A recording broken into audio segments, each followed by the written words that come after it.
En este lugar hay más de 1000 molinos como este, aunque eso sí, el que hizo famoso a este sitio fue Van Gogh. Hoy, en Aragoneses por el Mundo, estamos en el sur de los Países Bajos. ¡Aragoneses por el Mundo! Vamos a entrar aquí al cobertizo donde pintaba Van Gogh. Aquí estuvo viviendo desde 1883 hasta 1885. En esta sala un tratado cambió la historia de España. Esto es Maastricht, el lugar donde la Unión Europea empezó a ser lo que ahora es. Aquí se encuentra la mesa original donde se firmó el tratado, pero es que aquí además tenemos el tratado de Maastricht. 2752 páginas tiene, porque está escrito en todos los idiomas que componían la Comunidad Económica Europea. Las bombillas del viejo continente se hacían en esta ciudad. Esto es Eindhoven, el símbolo de la Holanda más industrial. ¡Aragoneses para el mundo!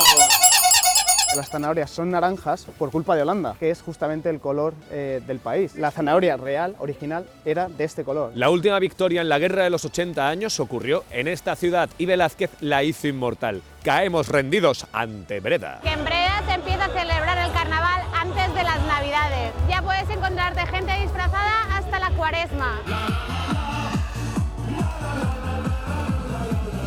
Hoy les proponemos un tour perfecto por esta zona de Europa. Y eso sí, siempre sobre ruedas, conociendo la vida de 4 aragoneses por el mundo en el sur de los Países Bajos.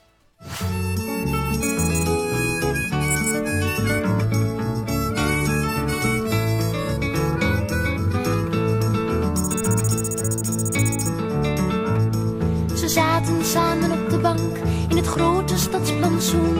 Ze keken naar het gras en ze keken naar het groen. De vogeltjes die zongen, het was een dag in mei. En zij dacht bij haarzelf, waarom vraagt hij het niet aan mij?